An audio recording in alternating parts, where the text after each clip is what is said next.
Now, with just 2 weeks to the country's most competitive poll yet, the agency mandated with the tough task of delivering a credible election is at loggerheads with an equally important agency, one tasked with reading the electoral process of criminal aspects.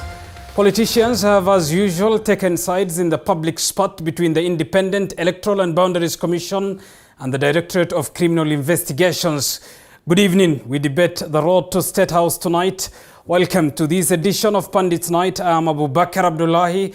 As always, remember your voice matters, so does your opinion counts. Talk to us, send us a message on 22047. Let me reintroduce our panel for the night, and as earlier publicized, we have Wakili Willis Otieno, who is the running mate, Safina Party. We have Fernandez Barasa, who is joining us from Kakamega County, is a gubernatorial aspirant, Kakamega County. Dr. Jafeth Kaluyu is a former presidential aspirant. He will still answer whether he is a former or current. With us in studio equally is Simon Gikuru, who is the Secretary General of the ANC Party. Gentlemen, good evening and thank you for your time tonight. Thank you very much. Thank you very much, Abu Bakr. Willis, let me start with you. 14 days, I noted in my preamble, 14 days to the polls. In your own painting, what kind of 14 days are left? Let me put it this way. Election is a process, and the process of elections includes also the participation of the voters. So we should ask ourselves, are our voters adequately prepared to make the appropriate choice for these elections, as it were?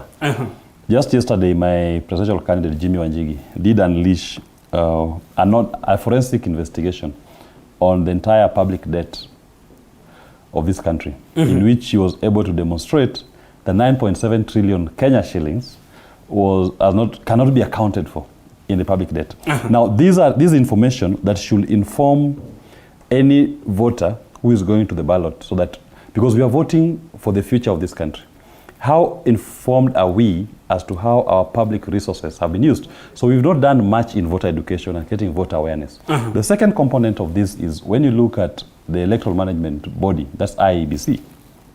What has IEBC done in terms of preparing the people of Kenya for this particular election? In my view, there is still a lot of secrecy, lack of transparency, and accountability in terms of the several steps that are taken to ensure that we have free and fair, credible elections. We'll come to the question of IEBC. Quite notably, in your response, you say my presidential candidate, yes, Jimmy Wanjigi. Yes. Given that IEBC has gazetted 4 candidates, yes, namely Azimio's Raila Odinga, Kenya Kwanza's William Ruto, George Wajakoya of the Roots Party, and David Mwaure of the Agano Party, you still believe your party leader? Yes. You will. Let me put it this way. One thing that we must all appreciate is that the clearance process of candidates recognizes the dispute process.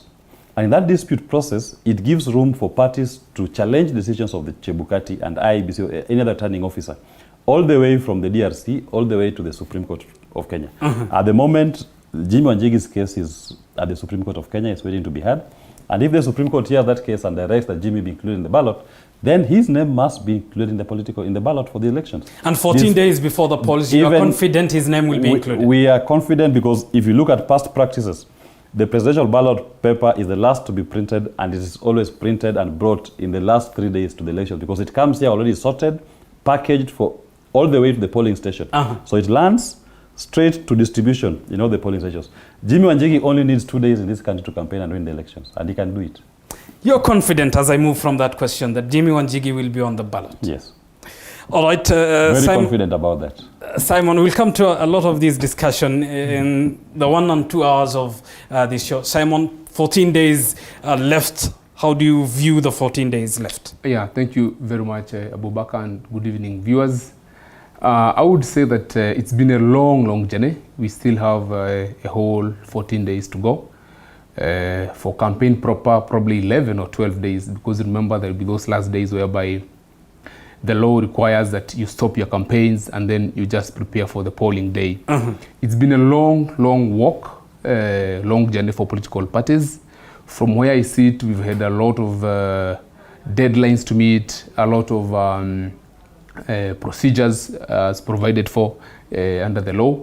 And I want to believe that IEBC, as much as we have issues here and there, they have done a good job. IEBC has done a good job. From where I sit as a Secretary General, I can assure you that we've had a lot of back and forth with the commission, a lot of deadlines to meet, a lot of back and forth communication, starting from voter education all the way to registration of candidates, nomination process, party list is what we've been doing recently. And I think at the same time, from a political angle, most Kenyans seems to have decided which way to go. So we expect a largely peaceful election. Have had a chance to accompany my principals across the nation. And Abubakar, I can tell you, most people have decided the way they want to see. And for purpose of clarity, when you say your principles, I suppose you're making reference to ANC party leader Musalia Mudavadi and Kenya Kwanza's When I talk William of my principles, I talk of my party leader, His Excellency Musalia Mudavadi. I talk of my coalition presidential candidate, His Excellency William Ruto, and the deputy Rigathi Gachagua, and of course Senator Wetangula. So as a coalition, we are so confident of a win. And this is going to be first round. Why? If you look at our opponents and you look at what we've been doing, while we do, for example, I saw in The Nation the other day, they were looking at some 6 days and what we had done in 6 days and what our opponents had done in 6 days, and you cannot compare. They had done only 6 meetings, while we had done 18 meetings. Simon, let me get the thoughts of the rest of the panel. We will come to the politics of this a little bit later. Simon Gikuru is the Secretary General of the ANC party. Let's get to Fernandez Barasa, who is the gubernatorial aspirant on Azimio ticket in Kakamega, perhaps. Barasa, the same question, 14 days left. How consequential or otherwise are these 14 days? First and foremost, I want to appreciate all the panelists for joining in. For me, in terms of the preparedness for the candidates, we are doing very well. Of course, we have hit the ground. The only issue that we need clarification is IEBC. When you look at the way IEBC is conducting information to the public, it shrouded a lot of secrecy. And that's why we as the Azimio team, what we want is transparency. We want the chairman of IEBC to be giving Kenyans regular updates on what is going on. Because for the independence and the integrity of the elections to be not under question, we should not be having issues where, for example, like the latest saga where we have Venezuelans coming in secrecy. So what we want is transparency so that we can inspire confidence in the IEBC. Otherwise, with or without the side shows, as Azimio, we are very set for a victory, especially in Kakamega. We are rooting, of course, for Baba as the 5th, come the 9th of August. All right, you are citing confidence and the lack of that in your response. Is it a general feeling within Azimio that you are, as the clock ticks, losing confidence in IEBC? No, not really. What we just want is the correction of some of these gaps. We want the gaps to be corrected, especially in terms of information flow. Because for you to derive confidence in the public, you need to be giving the public regular updates. Once that is corrected, then you have no issue. All right, let me bring in Dr. Japheth Kaluyu to the discussion. Dr. Japheth, the last time I hosted you on this program, I was making reference to you as a presidential aspirant. Tonight, I'm quite conflicted of how I should refer to you as.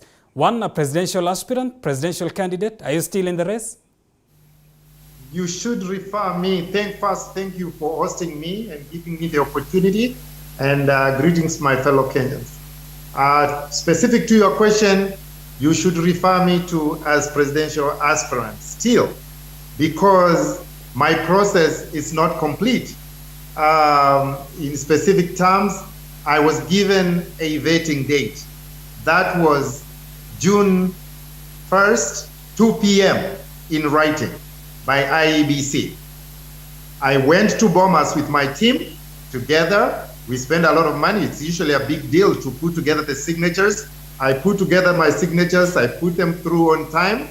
We went to Bomas as instructed, and we were told there were many other meetings, and therefore I should be rescheduled.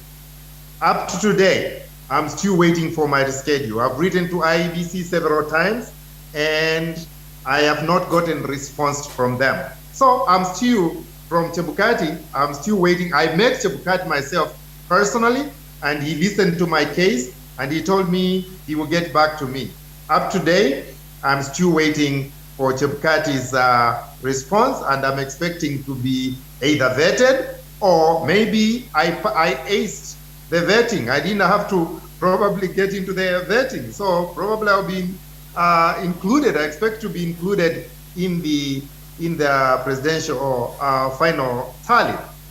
Now, the issue is I was there as a presidential candidate in 2017. So I know this process very well. I know how it works. I'm a living case study. I'm not hearing. I'm not guessing. I'm part of the system. Here's the thing, Maraga in 2017, he said election is a process and it starts with the vetting the candidates. If we do not vet the candidates correctly, we end up with the wrong candidates. Therefore, we have 22 candidates in court so far. And of course, I'm waiting to be included in the final candidates. So where does this one take us? If the only people who will be in the candidacy will be only 4 people, and you leave people like me out who was promised and given in writing a vetting date, and you do not include me, what do you say? Where do I belong? So all right. Here's the main item. Let me interject you there, Dr. Japheth. Yeah. With respect, you are a presidential candidate in the 2017 general election. That was the last general election the country held. You say in your response that you know how it works. Given that your name is not included in the 4 candidates gazetted as of now by IEBC, you still have confidence that your name could be slotted in? I have confidence in I'm expecting them to do the right thing, in the sense that I was given a specific date in writing. I brought my team. There were other government meetings with them. They said they will. I need to put it in writing and they will reschedule me. I was not rejected. I was neither, I was also not interviewed. I was promised they will look into my case and they can reschedule the interview. So I was not rejected. Right. I'm not in the rejected list. I'm not in the top 4. So I'm in somewhere in the purgatory. My biggest problem is not even that, because the item is that people must have confidence in IEBC that they produce the right candidates. If they do not have confidence, and the current issues that are happening, you hear the ballots are coming from Kenya, from other countries in a bag. When the people do not have confidence in the process, they will not have confidence in the outcome of the elections. So we are likely, and we're talking for 14 days. Dr. Japheth, I'll come to you, and to be fair to IEBC, those are allegations made that ballot papers come into the country contrary to the legally specified mechanisms. Willis, we're talking of Safina, we're talking of Dr. Japheth, we're talking of many more who feel as though IEBC has locked them out, whether willingly or unwittingly. This must be a tough headache for IEBC again. Is it a self-created crisis, as some say? You know, let me say this. Article 10 of the Constitution of Kenya is very clear on the principles of governance and the national values, which all of us, including IEBC, and any other person serving in state office, must adhere to. 2 important principles of governance is transparency and accountability. Transparency to mean that you must do everything that is bestowed upon you in a way that is transparent and open to everybody. Accountability to mean that you must be able to answer to the people of Kenya and explain to them every decision that you've made. Just the example of what Professor is saying himself. How do you say there's accountability in his case? When he presented himself to the commission at a time allocated, he's never been processed to date. The other political parties may see things that we should ignore it just because it's Professor.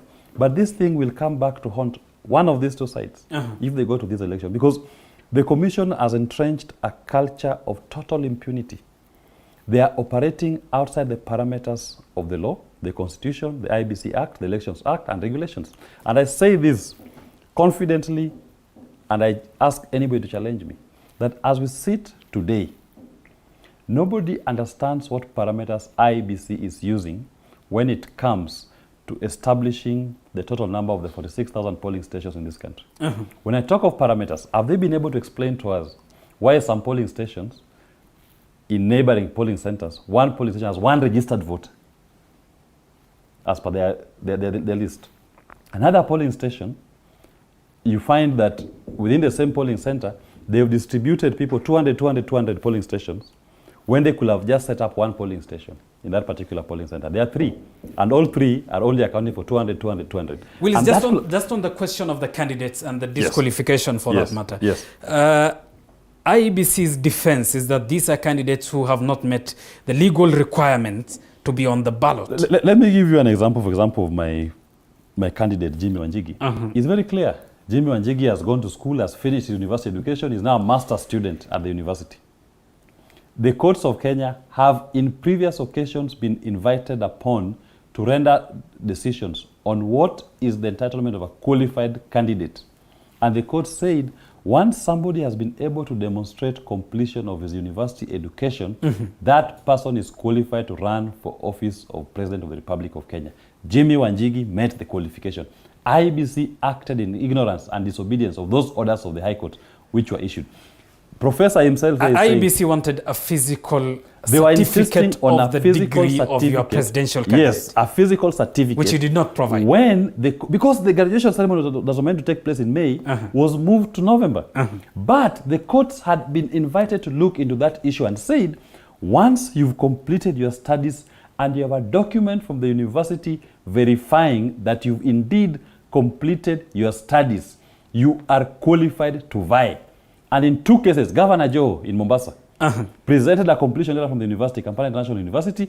IEBC cleared him. IEBC went to court and defended that clearance, and the court agreed with them.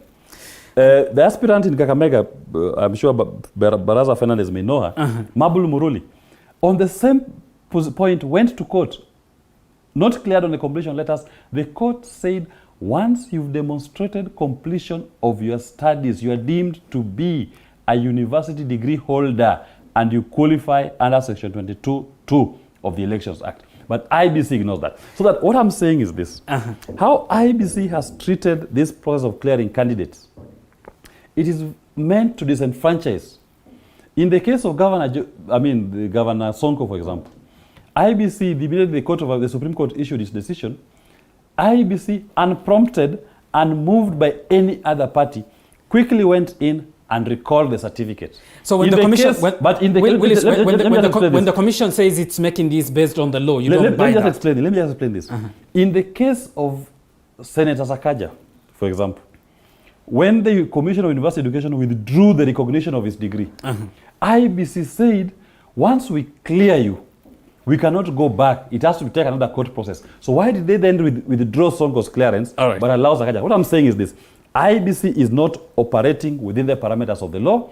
IEBC is creating the law as we move along into this election. No one even knows with certainty what laws they will use to conduct the elections. Are they going to do transmission from the polling stations to national, or are they going to do transmission from the polling stations to the constituencies? And just for purpose of the context for the audience who are watching us, the High Court did rule in a ruling that was addressed by Justice Isaac Lenaola and Justice Eric Ogola, that the graduation ceremony is ceremonial. Exactly. That is factual. I'm just making reference so that our audience understand the context of the ruling you are referencing to. Simon, in your response, you said you're confident in IEBC. Given the response we have gotten from Safina Party here, Dr. Japheth Kaluyu, and many other candidates, where does your confidence come from in IEBC? See, I'm actually taken aback to hear that we have a gentleman called Professor who again? Dr. Japheth Kaluyu. Dr. Japheth, who is running for president. At the same time, I didn't know that my good friend's colleague, Jimmy Wanjigi, is running for the presidency. Why? We've been out there doing campaigns. And sometimes we need to get serious as Kenyans. There's no way someone will just come and say that IEBC is not doing their job, while Article 137, 136, 138 of the Constitution provides very clearly on the whole process, qualifications and disqualifications, the process of a presidential election. So when our friends come here and express their frustrations with the commission, I feel for them because from where I sit, and I've told you, Abubakar, I have had a very good chance to interact with the IEBC. They have done a very, very good job in terms of making sure we weed out jokers, we weed out joyriders. I mean, let me ask we weed out. Let me just hold on, Willis. I'll give you a chance. No, I just want him to clarify. What parameters is it to refer to any Kenyan who has a right under Article 38 to contest for any office? A joker?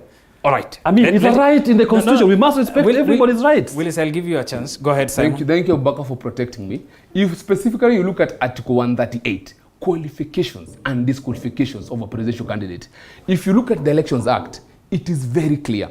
And it is set out in the law. Someone must collect the required signatures. You must meet the required educational standards. And we are not here to start discussing who graduated when or who is graduating on what date. Let me finish this.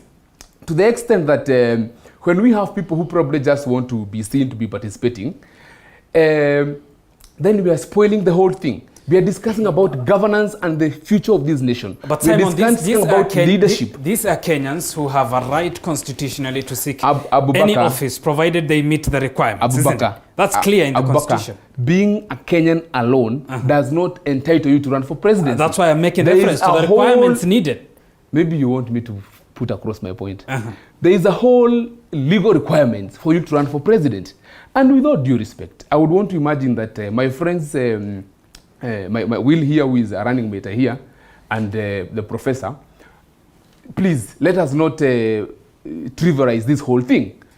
If you look at what Kenya Kwanza is doing on the ground, the kind of campaigns we are doing, if you look at the meetings we've done, the amount of resources spent, and then someone just comes here saying they are waiting to be cleared, and the race is 11 days to go, surely. Let me tell you this. Let me just respond to that quickly. Right. Number one, surely, his own candidate, William Ruto, was found by a competent court, to have stolen land worth 5 million shillings from 100 acres from Andre and Muteshi. That is in contravention of Article 6. He's running for president. That same person was indicted by the International Criminal Court for the worst crimes known to humanity. Though not convicted. Indicted. Indicted means there was sufficient evidence at the primary level that warranted a trial. He was indicted and found culpable for trial. Let me just finish. That issue was, and he was only allowed to run for deputy president in 2013 by a court order. Now the same person cannot sit here today and say that we ignore the court processes because they have campaigned. They have campaigned, but you may campaign everywhere, but still lose the elections. Allow everybody who qualifies, guided by the laws of this republic, to contest for elections. So that it should not be that, and I find it very interesting, that a political party, a player, is sitting holding brief for the electoral management body and trying to speak as if they have a parallel way in which they get information from that EMB that other political parties, other political players are not getting. When I ask him, for example, has he seen the voter register 2022? There are 4 panelists. I'll give you a chance to ask just that to say question. Something in response to that. Simon, let me bring in Dr. Japheth and Barasa kindly.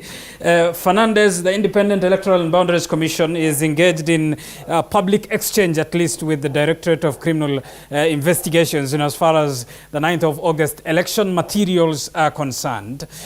Some say that discrepancy itself points to the making of quote a sham election. Do you view it that way? First, let me, before I respond first and foremost, I want to agree with Willis in terms of go ahead, Barasa. Compliance with Article 10 of the Constitution. I want to agree with Willis with regard to compliance with the law. IEBC needs to comply strictly with Article 10 of the Constitution in as far as transparency and accountability is concerned. We need to be getting regular updates. When you look at the elections, especially on matters compliance, IEBC should comply to the letter with all the requirements. I know we have an issue on printing of ballot papers, especially before gazettement. So one thing that I can say here is we as the team, as MIO, we are very confident of winning the elections. And if there are any gaps that we have identified, especially on matters transparency and accountability, then it's our duty as the public to point out. But in as far as our preparedness is concerned, we are very much prepared come the 9th of August to win the elections. But where we identify any gaps in IEBC on matters openness and transparency, it is our moral duty and responsibility to bring it out, the way our party leader, Raila Amolo Odinga, is doing. That is our position. Fernandez, Azimio has indeed pointed fingers at IEBC, accusing it of claims of wanting to rig and influence the outcome of the election on one political side's divide. Junet Mohammed is on record saying that IEBC chairman Wafula Chebukati met Wetangula to decide on the importation of ballot papers. Both have denied that, the chairman and Wetangula. Does Azimio feel that this election will be free and fair? My take and the take of our coalition, I may not be speaking on behalf of the coalition, is issue of openness. If IEBC updates the public on every step, then there will be no issue of a suspicion. The reason why my team, Team Azimio, is having some suspicion is because Chebukati is hiding a lot of information from the public. What he needs to do is every step to be updating the public.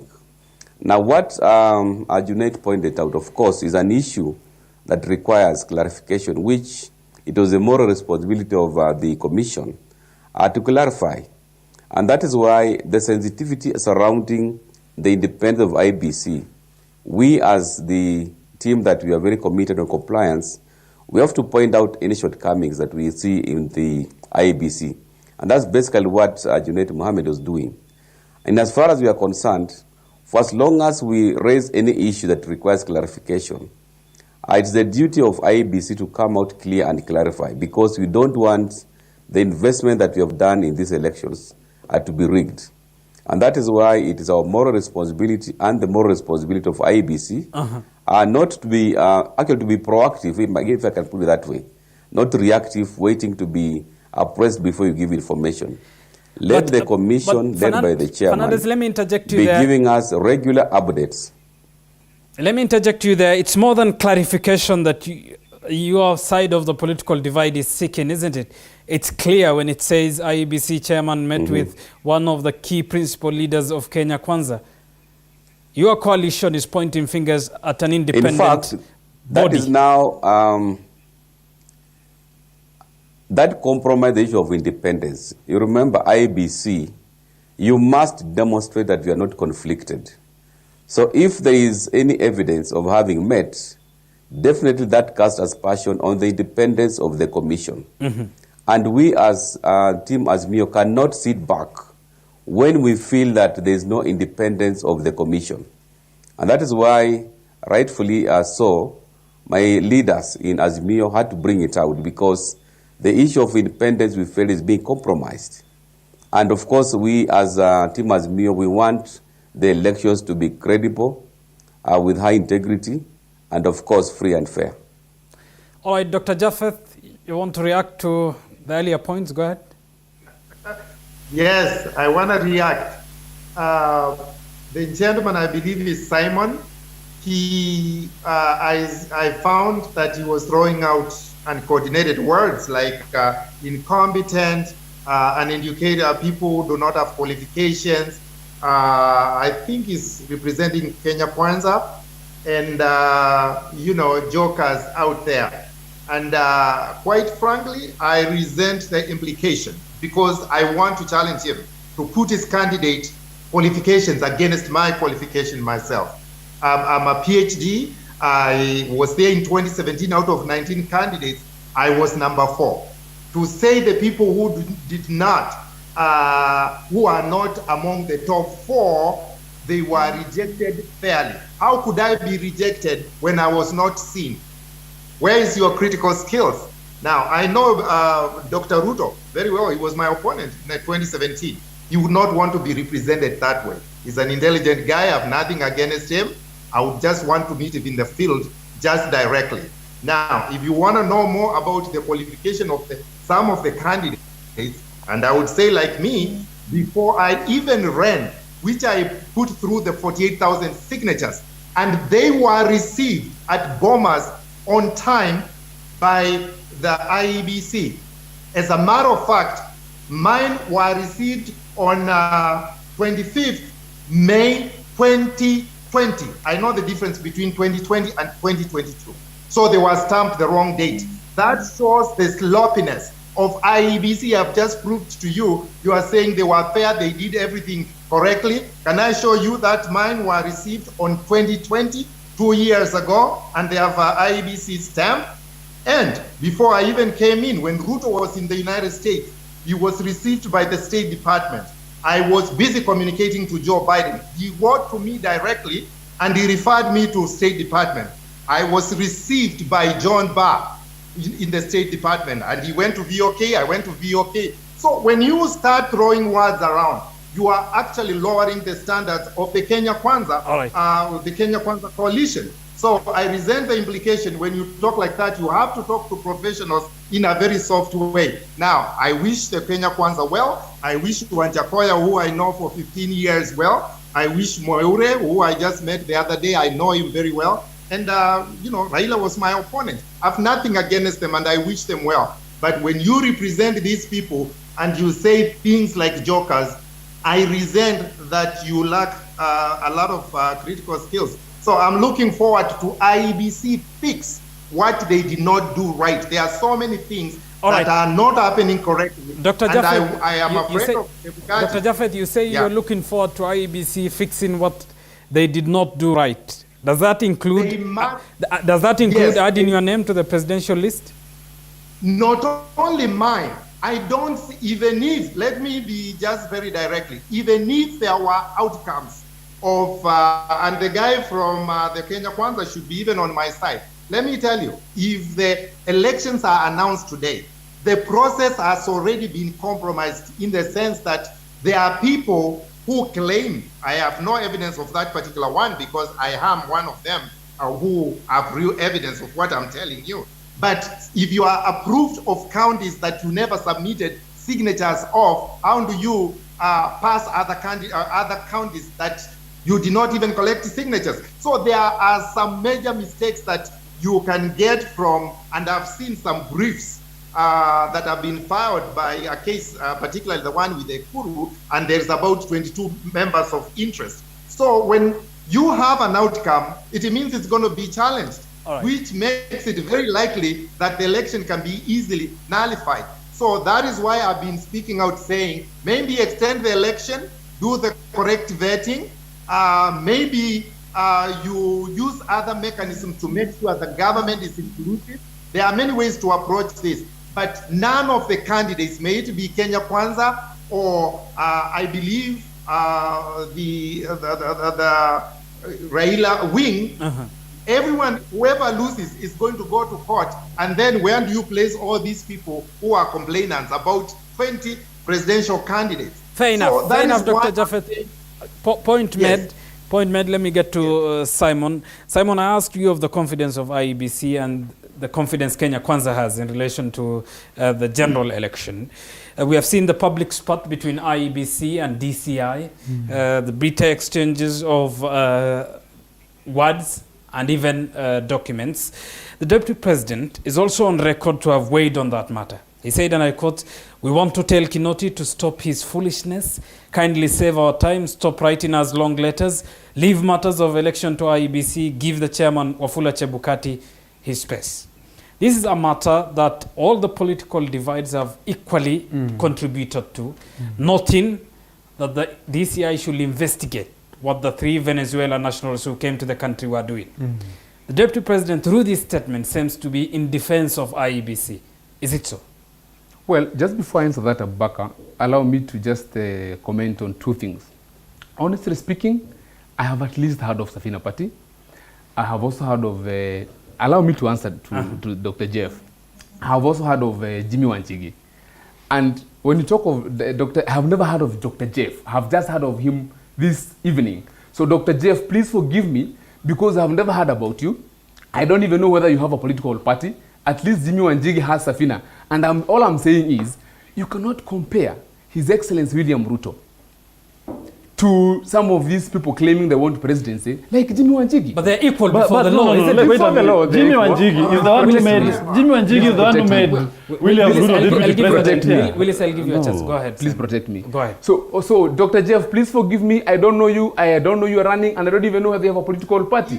So when you tell me, when you talk of skills, of people's skills, I think I am. Dr. Japheth, kindly why are you here? Dr. Japheth, kindly hold on. Let Simon react to the question I've asked. Go ahead. I think please rein on him and let us observe the rules of the laws of debate. Go ahead. Because when he's speaking, I'm not interjecting him. And all I'm saying in very simple words, this is the first time I have heard of the gentleman. And when you talk about people's skills, I don't think as a lawyer and as an advocate, I am competent enough to differentiate between wheat and chaff. And that is that for that. When we talk about the IEBC and DCI's part, I think you've clearly heard what my presidential candidate, William Ruto, and my party leader have said. Let us give the commission its time and space to conduct this election. Abubakar, conducting a general election, a presidential election, is not a walk into the park. I'm hearing even Fernandez complaining that communication from IEBC and all that.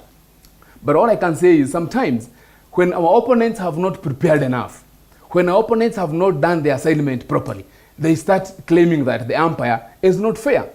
All I can tell you is, from where I sit, IEBC writes to us as political parties at least every other week.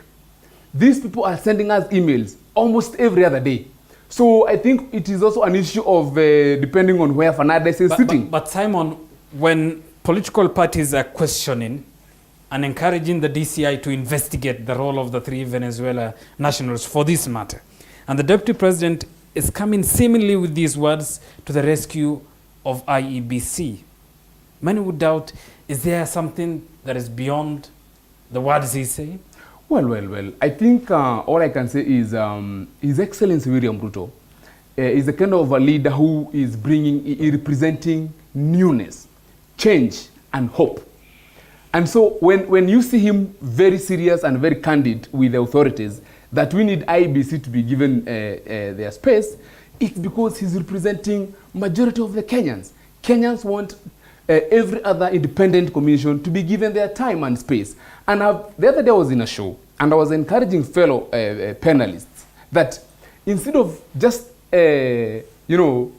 criticizing and complaining and saying how the commission is not doing a good job, I would expect someone of Willis' status, or even someone like Dr. Jeff, to comment and say that, oh yes, IEBC is having a few issues here and there, or the following issues, and we advise ABCD, because we have duties as citizens under the Constitution. Absolutely. Also to make sure we are responsive and we are supportive. So it's not just an issue of criticizing the IEBC, it's also an issue of supporting the IEBC. And that is what I expect from all these people. I have heard my colleague here, and Dr. Fernandez, talking about Chapter 10 of the Constitution, national values and principles. That's not Chapter 10, that's Chapter 6. Chapter 6, no. That's Article 10. Article 10 rather, Article 10, yes. Sorry for that, Article 10 on national values and principles. And for example, my friend Dr. Fernandez is facing off with my good friend and brother, Cleophas Malala. And I hope you know the story of Cleophas Malala. The story of Cleophas Malala is a typical story of Kenya Kwanza. Right. And what we are presenting. Simon, that has not answered my question. My question is, 14 days to the polls, a section of politicians and political parties are accusing IEBC of what they say could be a planned interference in the election. They are asking the DCI to do investigation, you see, Abubakar, independent to this matter. When you're very close to an election like this one, naturally you expect all these kind of reactions. We also know that the government of His Excellency Uhuru Kenyatta has panicked because they are conducting polls. And we know that they would want to do everything possible to prevent a Kenya Kwanza win, which sadly for them is impossible because it is not them to decide. And that is why when you listen to us on the campaign caravans, we've been asking Kenyans, are you the ones to decide? Or is it the so-called deep state and system to decide? So what we're saying is, when you see these kind of issues coming up, it's because we are aware from where we sit. We've done a good job. we've done enough campaigns, but the government of the day, All right. which is having a project called Raila Amolo Odinga, has already panicked. And that is why they're trying to use the so-called police force, they're trying to use the DCI All right. to intimidate people and to create a narrative, Abubakar, that would scare off voters and create an imagination that probably, even if we voted for Kenya Kwanza, the government will not yield. Simon, but what we are saying... Just on the question, fair enough point made, just on the question of the IEBC and the spat with the DCI, it is your political affiliation stand that DCI should do its job and IEBC its job. Absolutely, yes. Should DCI investigate the 3 Venezuelans who came to the country on questionable intentions? Abubakar, there is a difference between investigating and harassing. And if you listen to the chairman, Chebukati, he's simply saying these people are being harassed. Are you together? All right. So there's a very big difference between investigating and harassing. Investigating over what? That should be the big question. All right, Willis. Let me say this first. I want to tell this young man that Jimmy Wanjigi, when he made his name in this country, he was probably in his diapers. And William Ruto that is now worshipping. Let's be sensitive of the I'll try that. Okay, I'll withdraw that. Jimmy Wanjigi is the one who brought Uhuru Kenyatta and William Ruto together, even to make him what he is today, create that coalition that is now running on. So when you can't come to this show and try to belittle Jimmy Wanjigi and the role he's played in this country, even build the government that he's been serving under. Number 2, you know, we've had listen, let me finish. You have to learn to listen. All right, go ahead, Willis. Number 2, when you ask a question about whether DCI should investigate IEBC, I mean, the question of whose responsibility to investigate commission of criminal activities is out there. It's for the police. Which criminal activity? Let me finish. You are learned to listen. I kept quiet. There was no criminal activity. I kept quiet when I was talking. Kindly. Election materials are what you call government stock. Nobody can just walk around in this city randomly and carelessly carrying election materials that will not attract the attention of any law-abiding citizen. If DCI or any other agency, even a political party, ask basic questions, how did you come into contact with it? Where was it being taken? So that you follow what we call the chain of custody of these election materials. Because what will happen tomorrow if somebody walks in through JKIA and is carrying ballot papers? Will we say that we are not going to question where those ballot papers have come from and where are they going? So that the manner in which these persons conducted themselves, because they were carrying what you call confidential, secretive election materials, it will behoove any law-abiding citizen, any right-thinking Kenyan, to pay attention and ask basic questions. And if there was a breach of protocol, then you take remedial measures. Maybe these were intercepted. Have there been other instances where election materials is casually being brought into the country in the manner in which those are being brought? Now, those are legitimate questions who anybody interested in a free and fair election will want to ensure that the protocols are adhered to. Number 2, let me say this again. Let me say this. When Mr. Fernandez says that we ask questions, and I hear Sam is saying that they receive communication from the IEBC. When William Ruto presented his papers to IEBC, he specifically said there are 1 million voters who've been interfered with from his strongholds. Until today, no communication has been sent to Safina Party, to the best of my knowledge, or to the political party's liaison committee from IEBC explaining that question of the 1 million voters who are allegedly, from his own political party leader, that are allegedly been removed from the register of voters. Now, these are questions which, even if they were answered to them directly on their own, it is owed to everybody in the electoral sphere to know if indeed there was tampering with the integrity of this voter register. As I sit here today, the voter register we're going to use for the elections was never opened for inspection as per the regulations. Regulation 6 of the Election General Regulations. The voter register itself at this point has not been posted to all polling stations for us to verify. Now, these are legitimate questions which any right-thinking Kenyan will wish to ask of IEBC. As we sit here today, I can tell you, the list of presiding officers has not been presented to political parties to make their commentaries if those people indeed are conflicted in the elections and cannot participate where they have been posted. Willis, given there are questions that parties are asking IEBC Yes. 14 days ahead of the polls. Yes. Just on the question of investigations and the DCI's interference. Yes.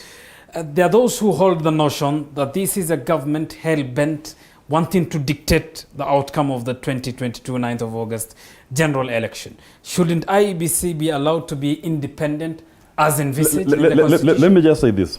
At first, IEBC must be independent. But independence also creates what we call interdependence. You are independent, but you are not autonomous. You must still exist within that universe of what is called the state of Kenya. And having said that, let me say this in terms of DCI. I'm one person who has the least respect and even time for DCI, so to speak. I even have a court order committing him to contempt of court, that particular DCI.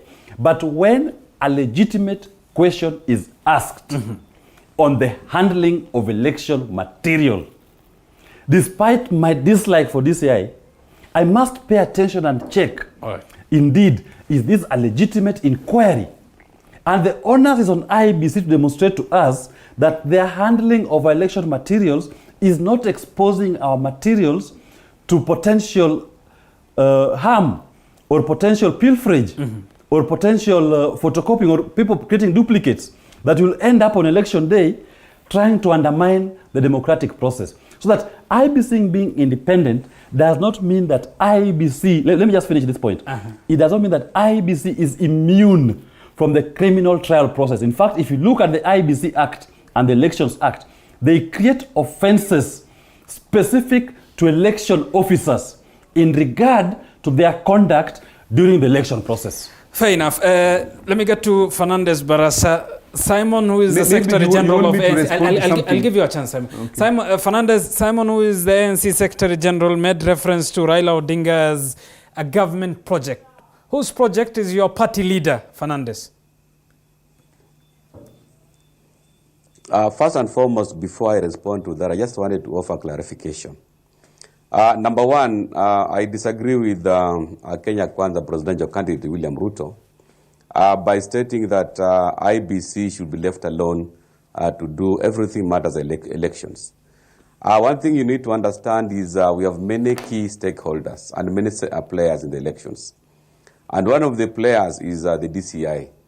When we have matters that require investigations, for example, with regard to the election materials being in possession with those Venezuelans, so it is actually the responsibility of the DCI to investigate so that we can, as the public, get confidence in the process.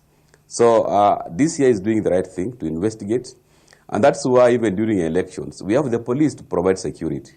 So you cannot expect IEBC to provide security during elections. So what I'm trying to say here is we have many players on matters election, and each player must be left to do their job. With regard to my presidential candidate, Raila Amolo Odinga is a people's project. When you look at his history, he's actually been there fighting for the second liberation. He's been there. He was actually the one who made Kenya to start enjoying the fruits of devolution. And the third liberation, this is now the time Raila Amolo Odinga should be given an opportunity to lead the country. So what I want to say here, Raila is not a state project, but a people's project. The 49 million Kenyans are the project of Raila. Thank you. Fernandez, when you say Raila is people's project, what of those who argue that he is a state project funded, facilitated by the state? You disagree with them on that notion? That one I disagree because when you look, Raila has been his own person. He has done very well starting from 2007. We know very well he won elections. 2013, we are very clear that Raila won elections. In 2017, he also won elections. And that is why, as we present him in 2022, there is no way you can talk about Raila being a state project because he's his own man. He commands a credible support. And that is why we are confident. And we are, of course, disregarding the propagandists who state that is a state project. Simon? Yeah, thank you very much, Abubakar. You know, it's interesting. The debate is getting interesting by the day. Now, Willis here has said a few things that I feel is important to respond to. Number one, am I a young person? Oh, yes. Am I the Secretary General of ANC Party? Oh, yes. Do I belong to Kenya Kwanza Coalition? Oh, yes. Am I apologetic about it? No. Is it possible that probably when he was in the university, I was in diapers? It is possible. And I'm not apologetic that I am with him in this debate. Let's get to the substance of the matter, Simon. Is it true that His Excellency William Ruto is a superior, way better, serious presidential candidate than Jimmy Wanjigi? Oh, yes. And so there's nothing about it that is unique. And what is the litmus test of how serious or unserious a candidate is in your view? So many things. You look at acceptability by the people, you look at capacity to do campaigns, you look at track record, previous track record. So I am not apologetic to support William Ruto and to be a young person. All right. Okay? So I think that I had to respond to that. Now, I want to agree with Fernandez Barasa that both IEBC and the DCI must be left to do their work. But whenever there are issues surrounding how they are interacting, I think it's only fair and responsible for other players to comment, to advise, and to support. And that is why I even earlier said, we as players in this whole process, because it's a process involving so many people, should also be responsible enough to comment, to advise, and to support. So is His Excellency William Ruto supporting the whole process by commenting when he sees there is a conflict or there is an issue? Because DCI arrested those Venezuelans and chairman said it was harassment. So clearly there is a conflict. So when my presidential candidate says, please don't harass them, he's simply being, or rather executing his civic duty. But Simon, looking at the sentences he said, it's more than commenting, isn't it? He was rebuking to an extent. We want to tell Kinoti to stop, quote, his foolishness. May I fully agree with Fernandez Barasa that we let those people to do their job and give them the space, and whenever principals have spoken, let us support them. And I think I stand with my presidential candidate that indeed right. DCI must be careful. Let me give Dr. Japheth a chance. Given the public spat that we have seen between the DCI and the IEBC, Dr. Japheth, in your view, how should this matter be handled? Well, I think those are matters of concern because both institutions, the DCI and IEBC, are probably the most critical institution at this time before the election. So we want to be able to believe them and their conduct. So when Kinoti says the material came a particular way, I want to believe him. And he made statements, I don't expect him to make statements that are false. So I have no reason to doubt him. I'm a research scientist. I only deal with facts. And I can only say if I want to believe Kinoti, then there were issues. The presidential materials or even election materials should not come to Kenya through any other channel apart from the specific organizations to the specific IEBC directly. It should not have other people in the middle. IEBC also should conduct itself in the way its mandate requires. So if this material was caught in JKIA, and I want to believe it was, then what other material came through the borders or other locations? Now, those are the questions that come to the mind. Now, I want us to return to the young man, because now we have to just default to the young man. If he said that he has never heard of me before, he's hearing my name today, he doesn't even know that of a party, I think that is worth responding to. First, using just basic critical skills. If his presidential candidate, William Ruto, knows me, he was my opponent in 2017. When does it matter Simon knows me or not? Because the actual presidential candidate knows me. Rachel knows me very well. All right, Dr. Japheth, Dr. Jaffet, let's move from who knows who. Let's get to the substance. As a presidential candidate, you say awaiting the fate, your fate of whether you'll be included or not. Do you have confidence tonight in IEBC's ability to hold a free, fair and credible election? As it is, given the issues that have been raised, I have not seen the evidence specifically. But if I want to believe what DCI is saying, what the IEBC has done, and I'm a case study specific, then we have, I believe, the presidential part only.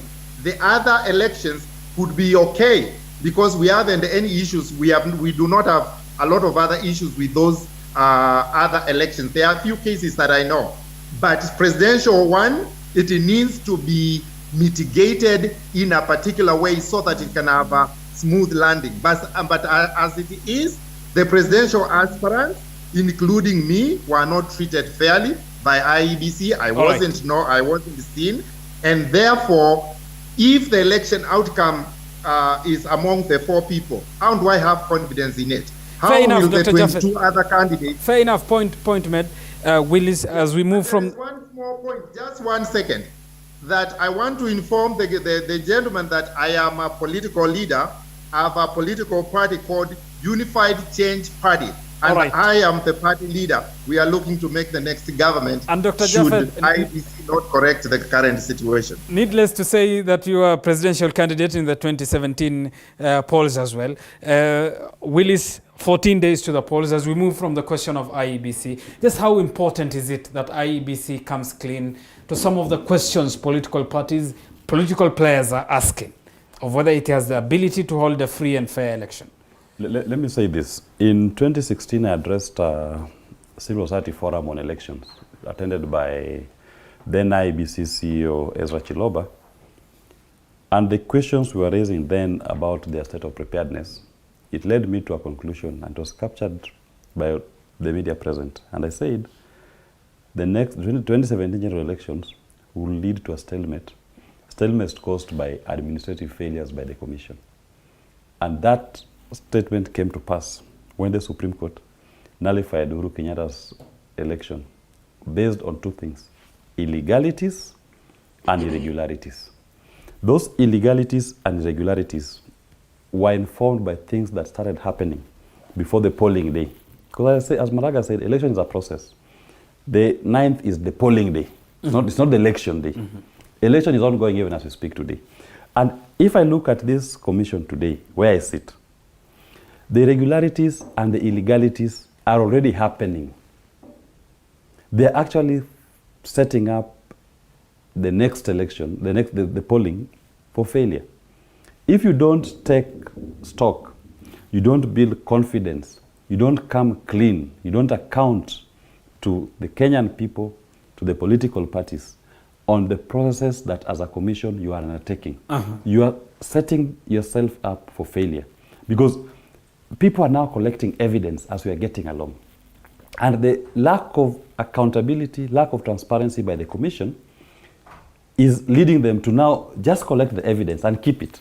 But if we had a process where IEBC is having a constructive engagement with political parties and the political players, these issues will have been raised and these issues will be attended to well in advance so that you don't wait for these issues to constitute part of any election petition that a party may file before the Supreme Court, ending up nullifying the elections. So that what I am seeing, that these 40 days are so crucial and they are so important that if the Commission does not change tact and adopt a more proactive engagement with the political players, they don't take seriously the provisions of Article 10 on transparency and accountability. When you are transparent, does not mean you lose your independence. When you are accountable, you don't lose your independence. It is going to further muddy the waters. By the time you get to polling, you'll be dealing with a voting population that is highly suspicious of the Commission. And that will be setting this Commission for another, either a collapse of the elections or a nullification of the outcome of that election. And that may affect any of the political parties who will be contesting. Fair enough. Simon, you earlier talked of confidence in IEBC. Given the cases before courts of law about candidates, given the questions being raised by political players, it seems as though IEBC has a Herculean task, 14 days to the polls, isn't it? Well, not really, Abubakar, because what we are experiencing, even in this talk show, are reactions of aggrieved players who probably feel that the commission was not very fair to them. It's a natural thing, you know, so I understand where they are coming from. But I would say that is why these people are given taxpayers' money, to make sure that they vet everybody and anybody interested so that they can come up with a list of what they feel and believe is compliant with the law. So I think, and by the way, Dr. Jeff, I'm glad to have met you finally, and now I know you. So what we're saying is, it's an issue of compliance, it's an issue of the law, it's an issue of making sure that you give Kenyans the very best in terms of compliance and the constitution. And listening to our friends here, I would want to say the following. This election is about young people. Because I can see most of these panelists, except Dr. Barasa, it's only Fernandez Barasa who has not called me a young man. And for your information, the issue of youth is a constitutional issue. If you look at Article 55 of the Constitution, it talks about the government making sure that young people and the youth are given access to opportunities, or they will take measures, including affirmative action measures, to make sure they access employment, opportunities, they participate in the economy. And I think they should have added another sub-clause there. They are protected from harassment by people who think that by virtue of being young, it's a big issue. And for your information, His Excellency William Ruto is going to make history as the youngest president in the history of our republic. And do you know why His Excellency Ruto is going to be president? Because he has captured the imagination and the hopes of young people. Simon, look at me. That's according to you, isn't it? Let me explain this. He's living in a bubble. Let me explain this, please. That's subjective, depending on whom you support. Let me explain this. He's living in a bubble. I mean, let's come to reality. Let's talk about things that are objective. Things which are objective. So what I'm saying is, why this is a revolution come 9th of August? It's because for the longest, young people have carried the burden of discrimination, the burden of being slighted. Are we together? So when someone like His Excellency Musalia Mudavadi picks me to be his Secretary General, it is the clearest indication of what Kenya Kwanza stands for when it comes to making sure everybody participates in governance of this republic. But to be fair, Simon, just on that line of thought, if you are saying Deputy President will be the youngest president in the Republic of Kenya, but he has the interest of young people at heart. Young people today are facing unemployment, isn't it? Yes. He has been the deputy president for the last now nearly 10 years.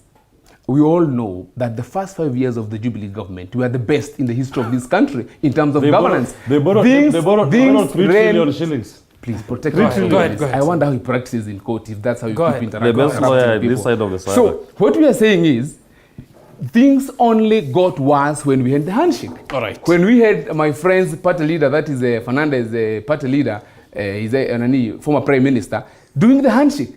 That is when we've experienced the worst governance, corruption. We've seen all sorts of ills of governance. The figures, Simon, will indicate otherwise when it comes to corruption. Nonetheless, let me get to Fernandez. Fernandez, as we move from the question of IEBC, and you will have a minute or so to give your closing remarks to the IEBC question. Azimio presidential candidate Raila Odinga, through a letter yesterday by his presidential secretariat team, indicated that he will not be participating in the presidential debate slated for Tuesday 26th, which is tomorrow. Many have said that is fear. Is it fear or strategic?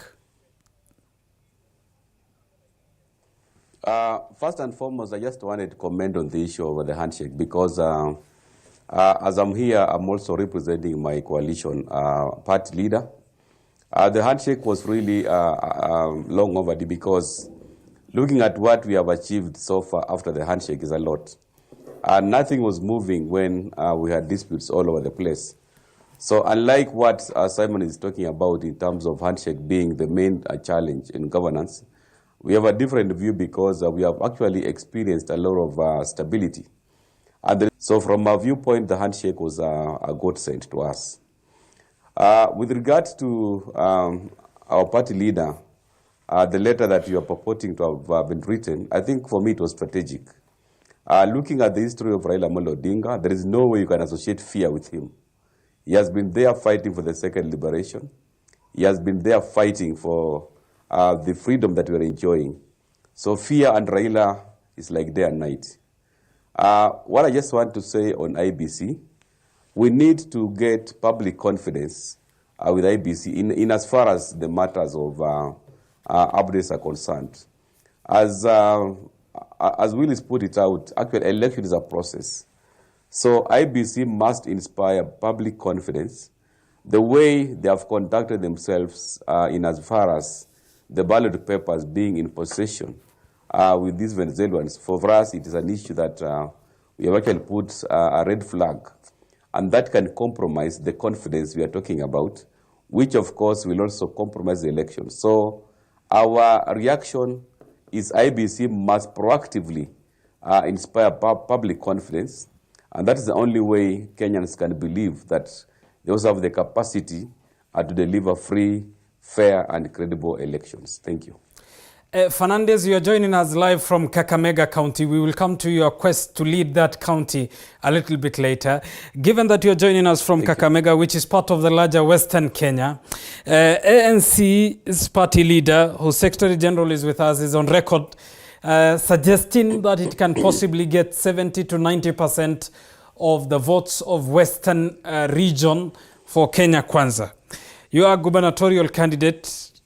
Looking at the figures, 70 to 90, how realistic is Kenya Kwanza in getting those figures from that region? What I can confidently say here is it's a pipe dream for Kenya Kwanza to even imagine that they can get 30% in Western region. When you look at history, in 2013, Raila Amolo Odinga got over 80% of the votes in the Western region. Come 2017, he got over 85% of the votes in Western region.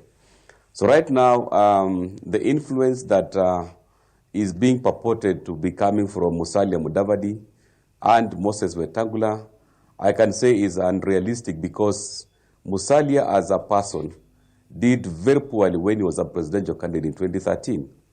He could only manage 400,000 votes. And for information, in 2002, when he was the vice president and went against Raila's move, he actually lost his parliamentary seat in Sabatia. So what does it tell you? Raila Amolo Odinga is a factor in the Mulembe nation. And the 70% that Kenya Kwanza has promised the Mulembe nation, that one I can assure you is a pipe dream. And that is why Kakamega County is locked under Azimio la Umoja.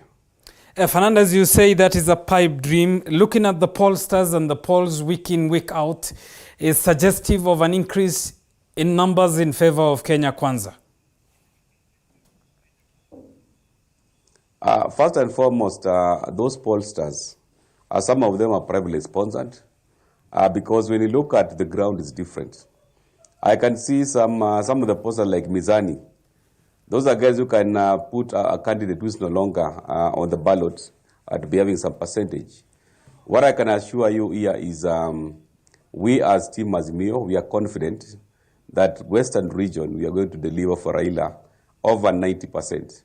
And that is why I've just cautioned our brothers, that is Moses Wetangula and Musalia Mudavadi, to prepare to be in the opposition come 9th of August this year. Simon, a promise of 70 to 90% delivery to Kenya Kwanza's basket. Fernandez says a pipe dream. Interesting. I have had a chance to visit Kakamega. I have been with another young person called Cleophas Malala, who is running for governor. And I'm afraid that my good friend Fernandez is not facing a simple, weak competitor. When you look at the polls, as you've indicated, it clearly shows that Cleophas Malala is leading. And the last time I was in Butere, I went to Mumias, I went to Huisero, I went to Navaholo, Mumias East, Mumias West.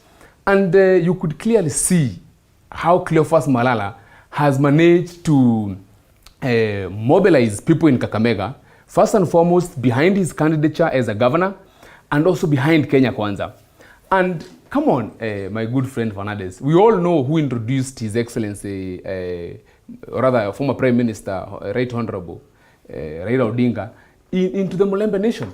We all know it was His Excellency Musalia Mudavadi with Moses Wetangula. Now, you're on record tonight saying it's Moses Wetangula and Musalia Mudavadi who introduced Raila Odinga. Ideally, yes, when you look at the history of the previous elections. In what sense? In the sense of making sure that they took him to their people. Are you together? To the people that the kingsmen, the people that trust them in terms of leadership, and people who look up to them as their leaders. But that said and done, I saw some document from International Policy Group with very damning allegations against Fernandez when he was at Ketroko. And I don't think these ones are doing him any good. The allegations of misappropriation of funds, allegations of possible... and we won't shy away from that. We will come to that. We'll come to that. The questions I will ask you. And what I'm saying is, I will be very 70 glad... 70 to 90%, he says a pipe dream. You say it's a dream valid. Let me tell you, my good friend Abubakar, this whole thing is scientific. And when you look at the polls, and I'm glad that my friend here, when the polls are not favoring them, they start complaining they may not be scientific. Scientifically, it's not even going to be 70%. It's going to be even more than that. And it's not just about Kakamega. It's about the whole nation. Are you together? To the extremes of 70%. My friend, we are winning this election. And it's not about Kakamega alone. All right. The issue of how this election is going to be, it's an issue of the future of this nation. It's an issue of very serious governance issues. And allow me to say this. The government of His Excellency Uhuru Kenyatta has really let us down. I personally voted for Uhuru Kenyatta 3 times. And when we say that Kenya Kwanza is going to carry the day, we say it because we are in vibration with the voter. And we're in a situation where France was in 1789.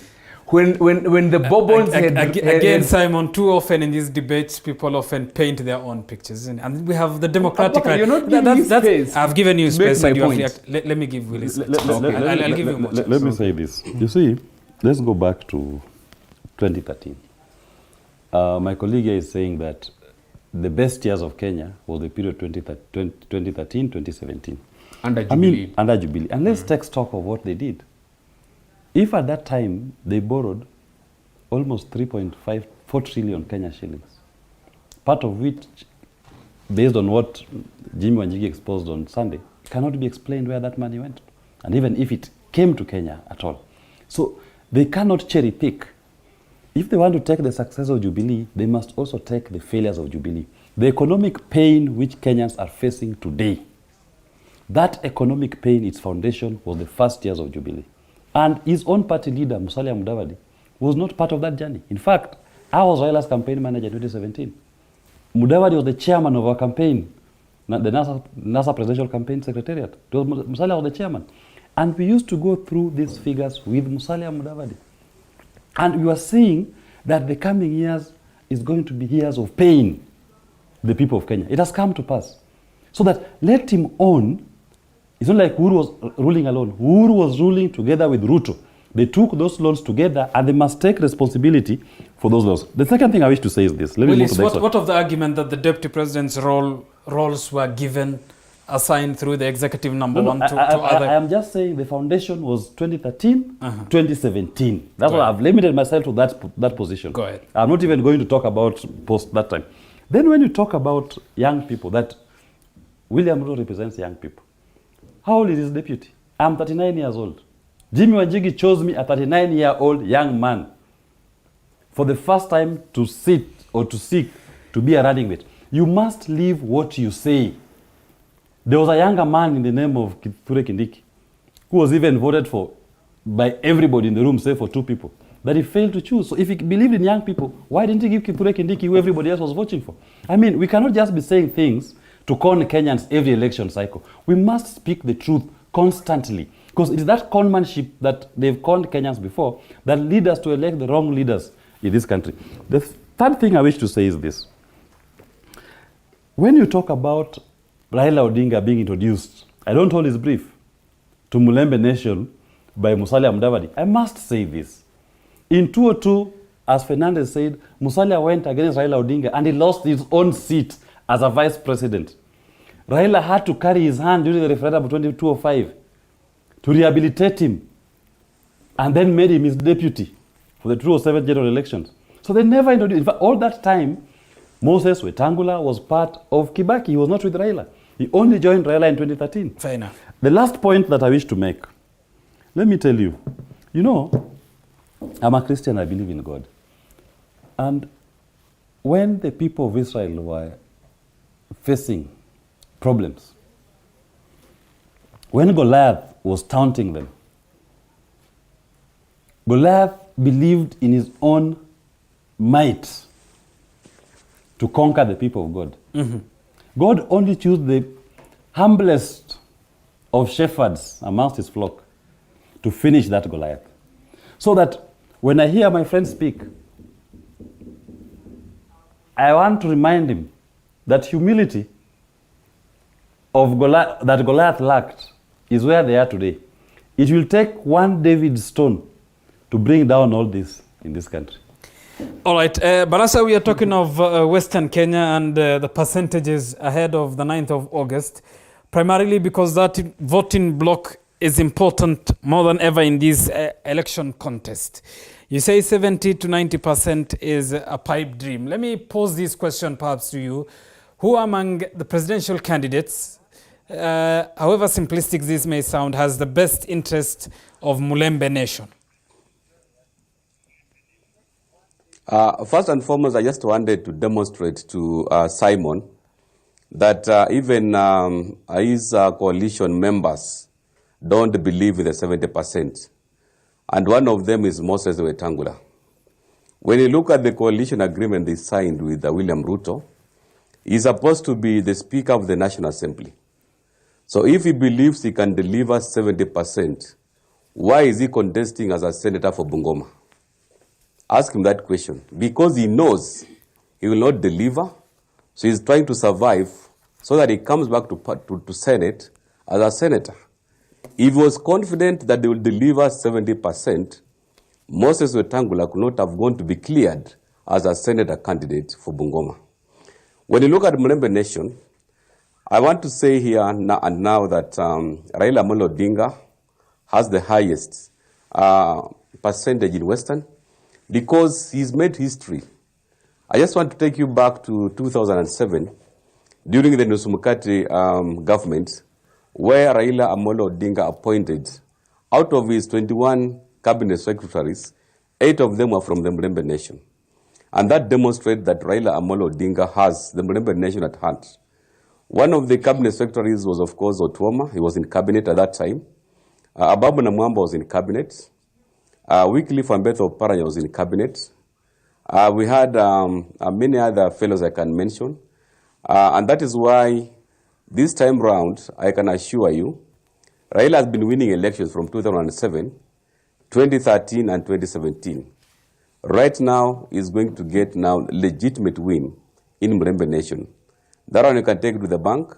I like what Simon is dreaming about 70%, because Moses Wetangula himself does not believe in it, having contested and is even a candidate for Senate in Bungoma County.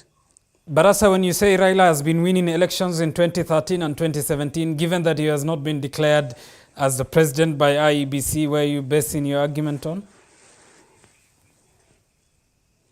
I'm basing my argument based on, of course, the election results. We know very well, like in 2017, the elections were nullified. Why? Because the process was compromised. Look at 2007. Raila was leading by over 2 million votes. Kivuitu did not even understand who won elections. So one thing that we know, and it's actually the public domain, this is the time for Raila to to be the 5th president of the Republic of Kenya, because he has the experience, he has the capacity, and is a people's project. All right, Barasa, I understand we are out of time. Let me ask you this. You are seeking to be the governor of Kakamega County.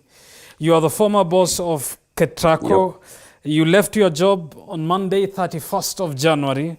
You were expected to appear on Tuesday, 1st of February, before the Parliament's Public Investment Committee to answer questions relating to an excess payment of over 785 million shillings to the Lake Turkana Wind Power project for a project in Marsabit County.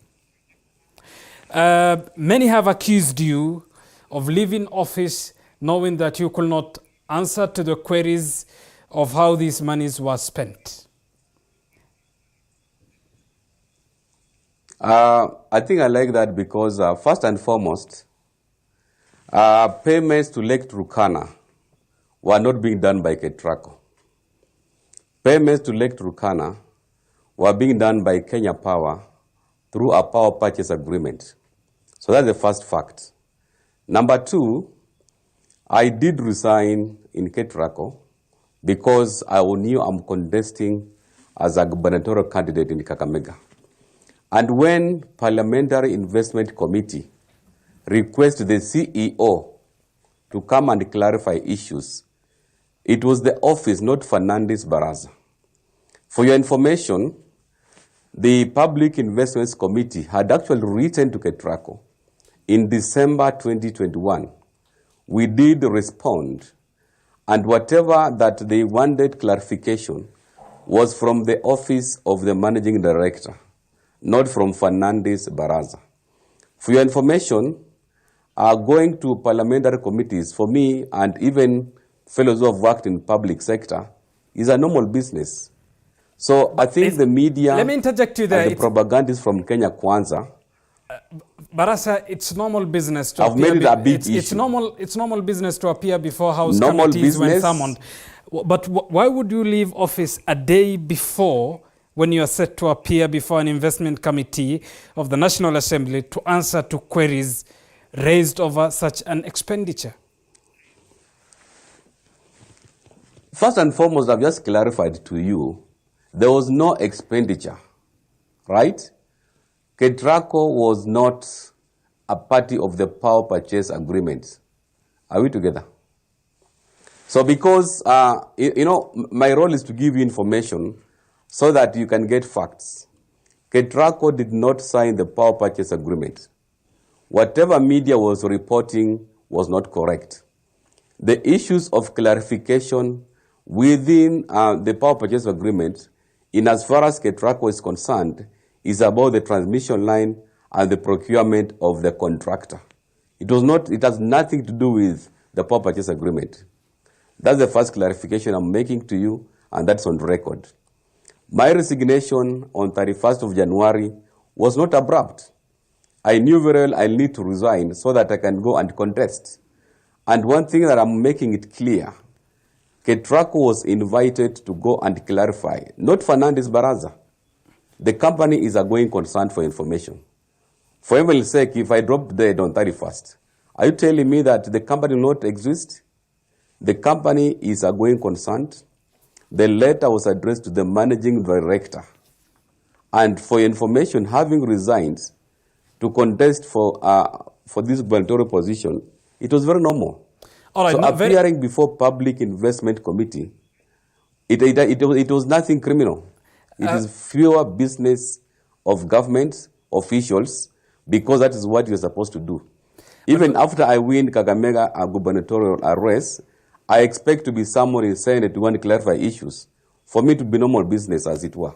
All right, and primarily you will understand this is raising eyebrows because of the timeliness of that resignation. You still had 1 week rather to the deadline set by IEBC. Just for purpose of clarity, should you be invited as the former CEO, as a former head by an independent committee to answer to questions, will you appear before that committee?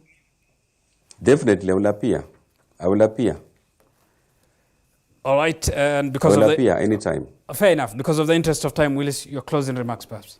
My closing remarks is that I call upon Kenyans to exercise what you call eternal vigilance on these elections.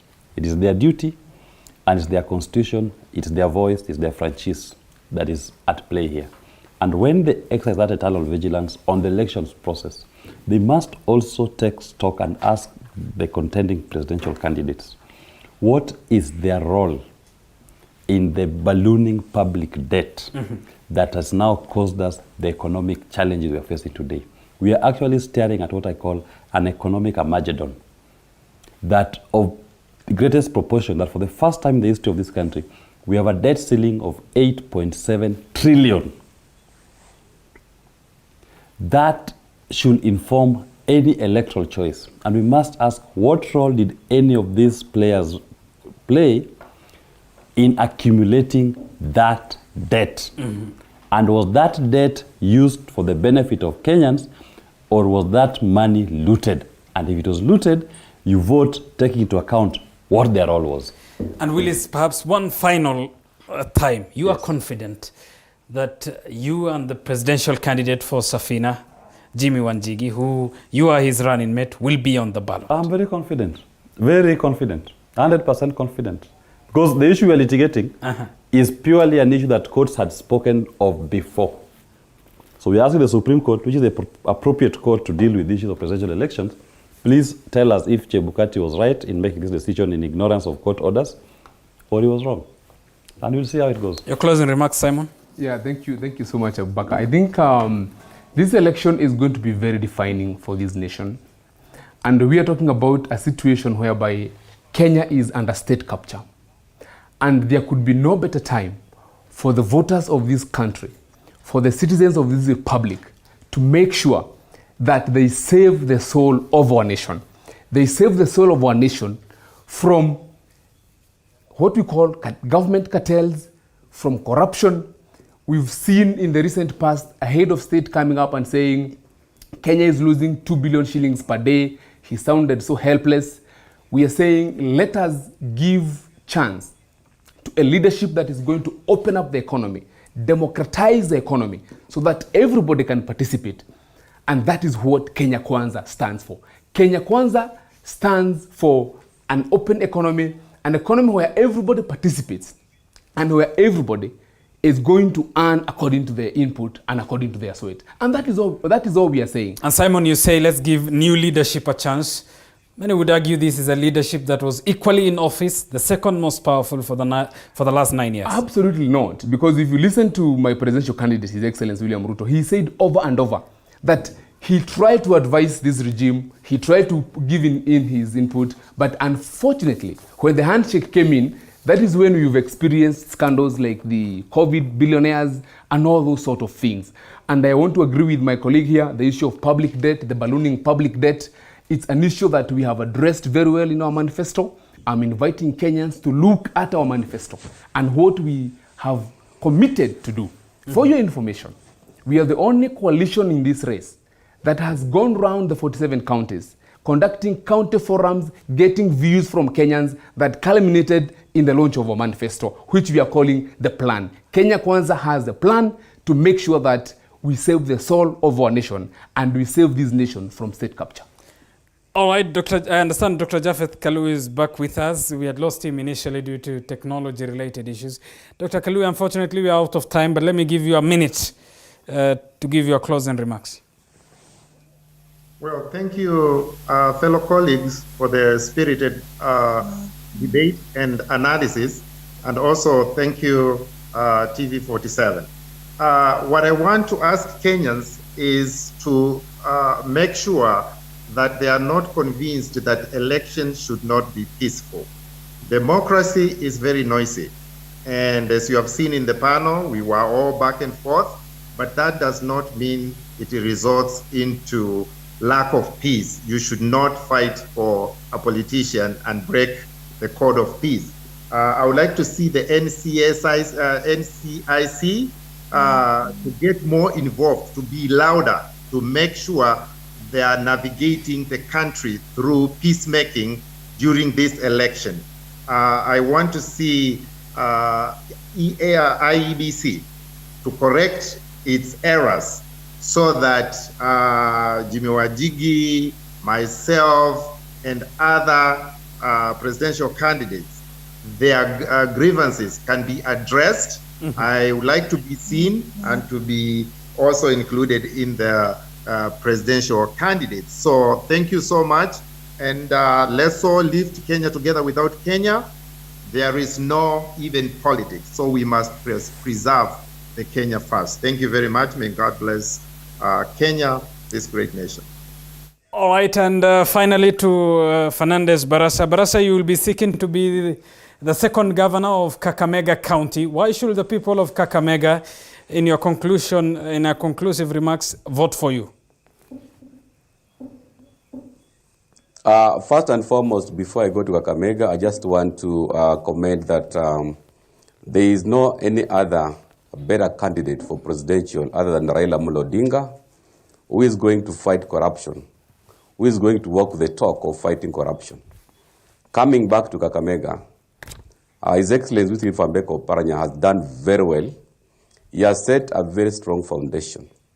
And the people of Kakamega are looking for somebody who is mature, somebody who has a track record of managing our resources. And that is why my coming on board is a blessing in disguise to come and transform the lives of the Kakamega people.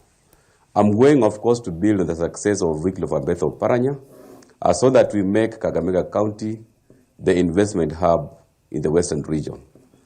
My parting shot is I want to ask IEBC to ensure that you build public confidence so that come 9th of August, the elections which are conducted should be free, fair, and credible. On my personal touch, I just want to assure Kakamega people that we'll be voting in a very experienced and mature and tested governor come the 2nd of August, who is none other than Fernandez Barasa. Thank you very much. All right, Fernandez Barasa is a gubernatorial aspirant. Kakamega County, Willis Otieno is the running mate, Safina Party. Dr. Japheth Kaluyu is the former presidential aspirant. Presidential aspirant, he classifies still. Simon Gikuru is the Secretary General of the ANC party. Gentlemen, thank you for your time tonight. Thank you very much for Thank you very much, Abubakar, for your time. Well, that brings us to the end of tonight's edition of Pandits Night. Thanks for watching. I'm Abubakar Abdullahi on behalf of the entire team that made this production possible. Bye for now, and tonight more than ever, our thoughts and prayers are with the families who have lost their loved ones in the Nithi River tragedy. Bye for now. Enjoy the rest of our programs. Good night and God bless.